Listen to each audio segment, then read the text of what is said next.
The flags of the nations frame a scene of intense activity on an airfield near Silverstone in Northamptonshire this bright May morning. Here on this British motor racing circuit, the world's leading aces, with their supercars, mobile workshops, team managers, mechanics and all the paraphernalia which must accompany them, are preparing for the greatest of all races, the Grand Prix d'Europe. They are here from Italy, France, Switzerland, Belgium, Siam, Era and the Argentine, and of course Great Britain. It's a great and colourful day for British motorsport. This year, the Royal Automobile Club has been granted the honour of organising this Battle of the Giants, the first time ever that the title has been permitted to leave France or Italy. In the paddock, mechanics and even the drivers give the final touches to the cars, while in the shade of the marquees a suitable welcome is prepared for the vast concourse of 100,000 people who will attend the race. It's a great motorists get-together day, a day for parties, official and private. We look in for a moment at a cocktail party given by the Guild of Motoring Writers to the foreign press and officials. Colonel F. Stanley Barnes, clerk of the course, slips in to meet old friends. As does John Cobb, holder of the world's land speed record. We pick out that internationally famous figure, Earl Howe, wearing his customary cap. Others are doing themselves rather well in the food line, but while some eat and drink, the preparatory work must continue. There are the finishing touches to be applied to the stands and the scoreboards. In the paddock, where the competitors are waiting, we catch a glimpse of Bob Gerrard, one of Britain's leading drivers, discussing with his wife, Joan, plans for the race. Cuthbert Harrison, another fine ERA driver, wonders, it seems, what he should wear. The Alfa Romeo mechanics and team manager are now able to relax and smile, but only temporarily after their labours. One mechanic sends a postcard home, and greatly impressed he is by the mobile post office, which is so handily placed. But now the time draws near for the cars to be on the course. Here is France's only hope in Grand Prix racing, the big 4.5-litre unsupercharged Talbot, so much larger and heavier than the Type 158 Alfa Romeos of 1.5 litres and with two-stage supercharging. On the evidence of past form, the 8-cylinder Alphas are the fastest cars of post-war racing. They are the leading attraction today, and the spectators, they have been streaming in like this, by coach, car, motorcycle, push bike and on foot, since early morning, to take up their vantage points all round the 2.8 miles course. Press officer Dudley Noble is harassed by all and sundry from the nation's newspapers. I'm sorry, old chap, but there is just not a single track pass left. An early arrival is the chairman of the Guild of Motoring Writers, Basil Cardew, who discusses the race with Earl Howe. For the enormous crowd today, there is a curtain raiser to the race. Brought here for its first public appearance and a demonstration run is the BRM, a car built by a group of enthusiastic firms and individuals who are determined to establish Britain on the Grand Prix racing map. Raymond Mays takes it round the course for all to see. Excitement builds up as the cars leave the paddock for the pits. There goes number 11, Harrison's pre-war ERA, impeccably prepared as usual. There are still last-minute adjustments to be carried out as the cars take up their positions in front of their pits. Number 23 is the British 1.5-litre 4-cylinder Alta, built by that great enthusiast Geoffrey Taylor. The driver's nerves are taut, but they hide it well. These last few minutes before they go up to the starting line are the most nerve-wracking of all. Baron de Graffenried can even perform a happy jig for the benefit of Bearer, the Siamese prince, who is also driving a Maserati.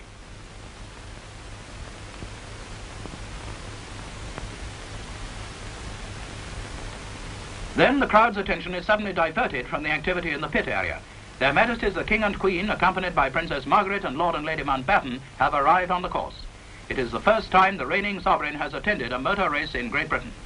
The drivers are presented to the royal party. The Queen chats with Baron de Graffenried. Princess Margaret asks Bearer what his chances are against the all-powerful Italian team.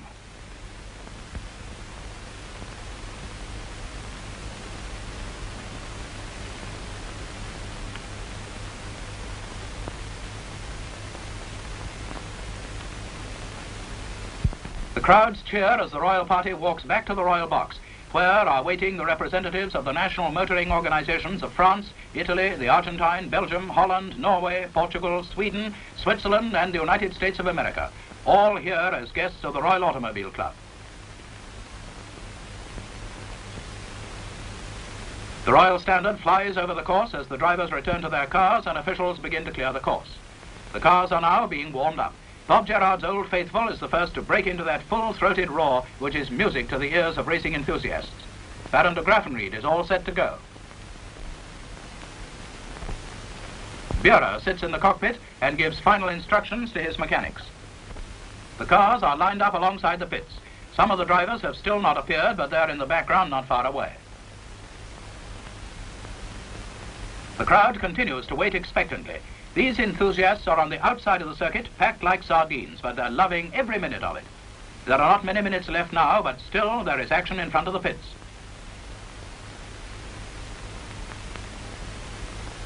The soft warming-up sparking plugs have to be changed for the special racing type. Hurry up, boys.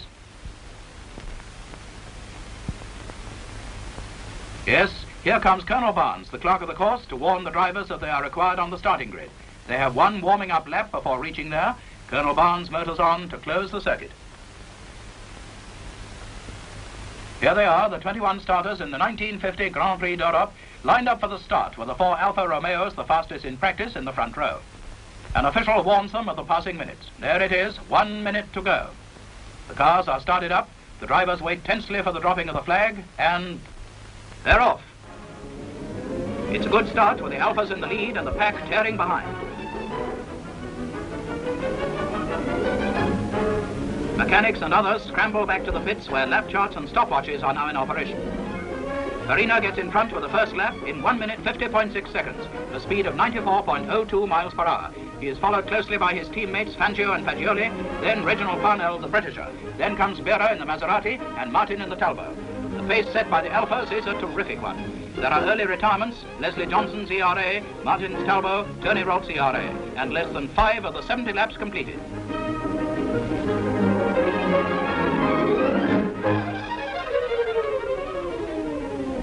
On the hangar straight, the Alfas are well over the 100 miles an hour mark. Their acceleration through the corners is highly impressive.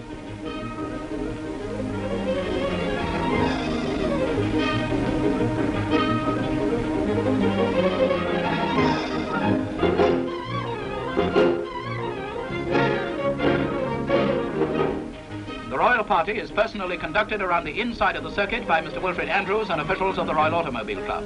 The party is able to watch the racing from special stands erected at different points.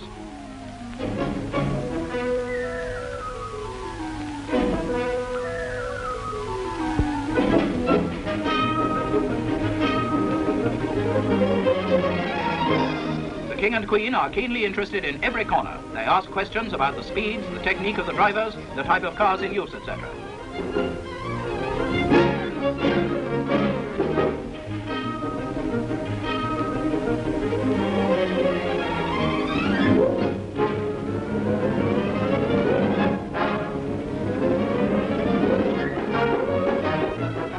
Alfas continue to dominate the race, but now the wily Fagioli has taken the lead from Farina, but by less than half a second.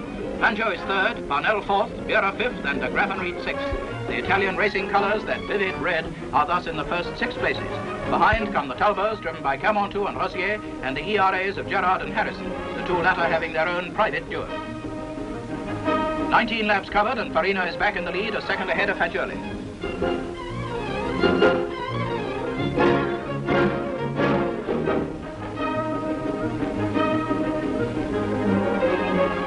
More cars are in trouble. Louis Rosier and Meilleur in Maseratis have retired, but the Alfas are still lapping steadily at round about 91 miles per hour. David Murray brings his Maserati into the pits and complains about overheating and lack of horses. You're quite right, David, it is hot.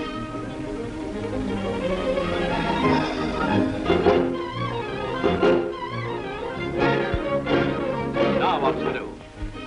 A quick consultation, and the car is found to be too hot to continue. Just another retirement. 36 laps covered, just over half distance. Farina is still in the lead with Fagioli second and Parnell third. Crossley brings in his Alta for refueling. The pressure hose has failed and the car has to be replenished by hand. As a result of this mishap, the operation takes 2 minutes, 5 seconds. Fangio has already stopped for refueling. It occupied only 25 seconds but lost him third place. Parnell stops later, just 30 seconds. Wonderful examples of efficient pit management by the Alfa Romeo organization. The four Alphas continue to draw steadily away from the rest of the field, but the interest of the crowd is maintained. Four Talbots are still running, one driven by Johnny Clay, the Belgian. Gerard and Harrison in the ERAs and David Hampshire and Joe Fry in Maseratis are still there.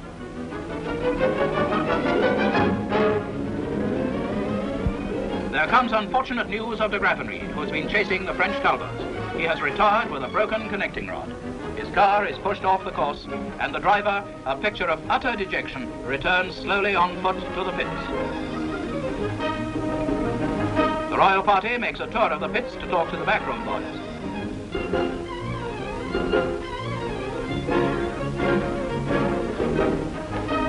An Alfa victory now seems a certainty, but soon excitement is added to the race by an unexpected development. A terrific duel has arisen between Farina and Fagioli, now in second place. Signals go out to the Alfa driver.